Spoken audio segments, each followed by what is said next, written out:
Hi, welcome to the runner's specific mobility warm-up. Let's jump in and get started.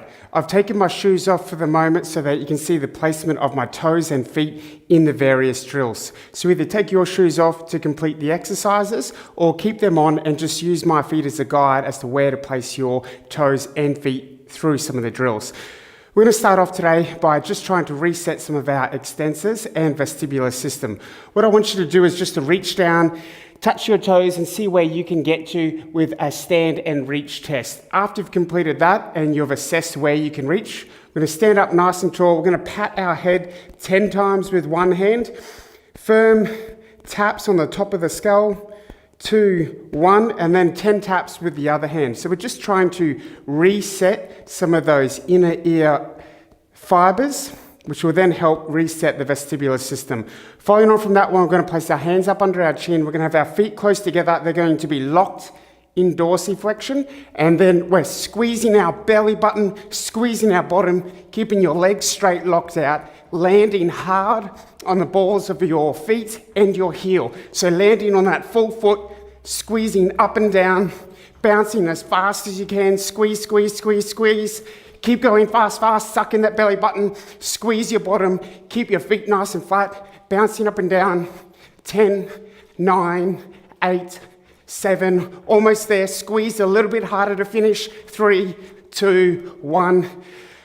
We're now going to reassess our stand and reach test. So reach down and see if you've had an improvement in that standing reach test. Jump up, shake it out. We're going to move now into a 3-point ankle drop. So we're going to reach down, we're going to rub in the middle zone, so this zone in the front of the ankle, in between your two ankle bones, dig in there nice and hard to elicit some sensory input to the brain. We then go to the outside or lateral zone. We're going to squeeze in there nice and hard, rub into that tissue, dig in there nice and hard, elicit some gentle pain response. We then come to our third spot, rubbing nice and hard on that inside ankle bone. From there, we stand up nice and tall, big deep breath. We're going to take our right foot behind our body. We're looking to keep our leg and our ankle nice and straight, resting on the top part of your toes. You should start to feel a bit of a stretch down along those toes. From here, we're going to drop down 8 times on that first zone. So we're working through a 3-point ankle drop. We're dropping down 8 times, working through that front middle zone that we pressed and dug into the first. 3, 2, 1. Same foot, we then roll to the outside. We're dropping down again, bending that left leg out the front 8 times, trying to passively and gently open up that lateral ankle compartment. 3, 2, 1. Now we're going to take our foot to the outside, resting on the top of your big toe. We're going to drop down. Now you might feel quite a lot of discomfort in your big toe and up that first metatarsal, that first arch bone in your foot. The more discomfort you feel, the more reflective it is of how tight and jammed that joint is. 2, 1, relax. Repeat on the other side now. So take that left leg behind the body, make sure it's nice and straight, dropping down 8 times, trying to elicit that gentle passive opening and stretching of that front middle zone of your ankle. 3, 2, 1. Let that ankle roll to the outside so you can then work that lateral outside zone of your ankle. 3, 2, 1. And again, take that toe to the outside, let your ankle drop down to the inside, and we're looking to try and get the movement past that first toe, past that first metatarsal, and then up into that ankle joint. But if you've just started and this is new, or you're very stiff and sore, generally you're going to feel that lower down in the foot.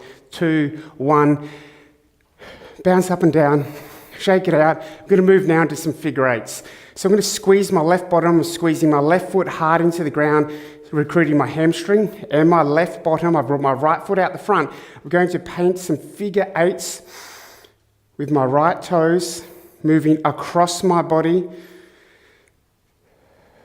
Nice and smooth and controlled, maintaining stability through that left leg. So really squeeze those left toes into the ground, squeeze those left hamstrings and your gluteal muscles. Now we're going to work in the opposite direction. Now when we move between the two sides, like we did on the 3-point ankle drop, and again now with the ankle 8s, Let's swap to our other side now. Squeeze that right foot on the ground. Squeeze your right hamstring. Squeeze your right bottom. Point the left foot, move the left foot through some figure eights. So when we swap between the two sides, we want to assess the difference between the two sides. Better or worse movement? Is it tighter? Is it sorer? Are there more restrictions? Do you have better motor control? Can you create a figure eight pattern smoother? Opposite direction now. What are the differences between the two sides? And then we can then start to address those differences with added mobility drills. 3, 2, 1. Quick little shakeout. We're going to jump down on the ground now and move into a SURAL nerve stretch. So the SURAL nerve is the distal part of the sciatic nerve. With my left leg crossed into my right leg and my right leg out nice and straight, I'm going to dorsiflex that ankle, so I've pulled it up. I'm then going to invert, so I've pulled that foot in towards my midline. From here, I'm going to breathe in and out, smooth and controlled. I'm going to drop down to within my range. That might be up here or all the way down here. Once I'm in my position, I'm then going to knee pump, lifting my knee up and down off the ground about the height of my fist for 10 knee pumps.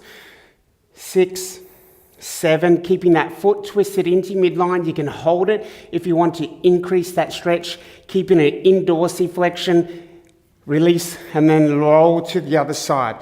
So cross that right leg in so the foot is flat against that left thigh. Dorsiflex that left ankle, invert that foot so your toes are facing into your midline. You can either grab those toes or just slide down to within your range. Up and down for 10 knee pumps. We're not looking for pain here. Level of discomfort in this stretch, we're looking for about 3 to 4 out of 10. If it's above that and it's causing you great discomfort, just back off and reduce the range and tension. 3, 2, 1, relax. We're now going to roll over and move up a little bit higher up into the chain. We're going to tackle a femoral nerve glide to start with. With our femoral nerve glide, we're going to be lying flat on the ground. We're going to have our hands up in front of our body and our chin is going to rest on our hands to start with. I'm going to start with my right leg. From here, as I lift my head up, I lift that leg up and I bend it, drop it back down. So the first movement is leg off the ground, chin up, looking straight ahead. Then I curl and I tilt my head back for that final few degrees of movement. 8 repetitions, go up, head back, down. Lift that leg straight, then curl that knee. Smooth and controlled, trying to keep your hip bones flat on the ground, trying not to arch through your lower back. We're just lifting that torso up off the ground. My ribs are staying on the ground. Lift that leg, then curl. Final one, and relax. Let's roll to the other side now. I'll spin around so you can again see that movement.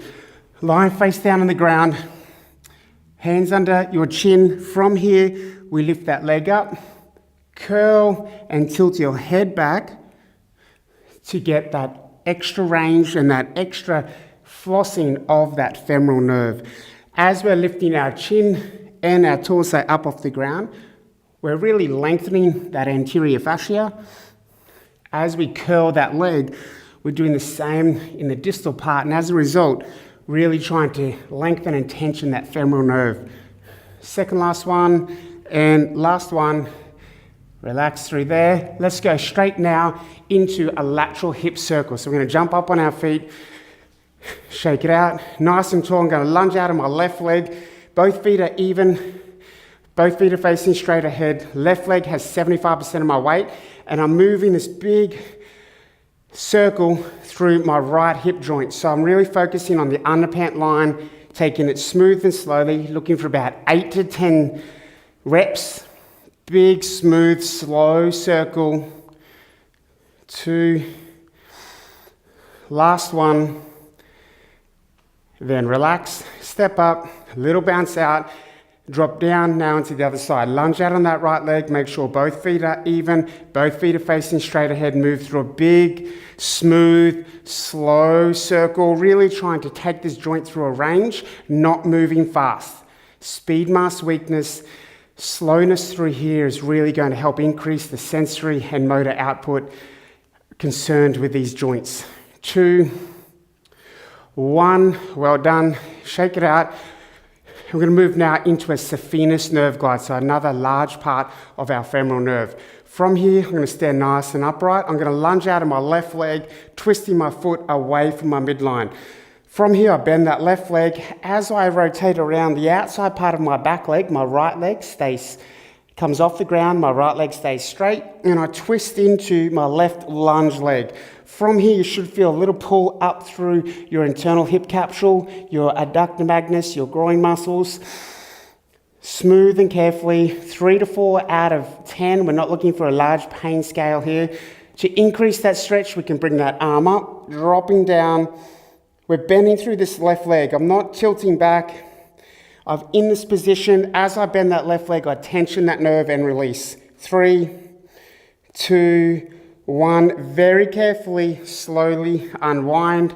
Stand up. We're going to lunge out now on our right leg.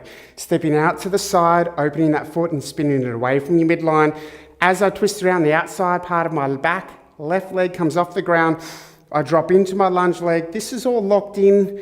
It's not moving. I've rotated. I'm not rotating each movement. I'm dropping down and I'm bending through that front leg to tension, relax. Tension and relax. And we're tensioning this nerve through here.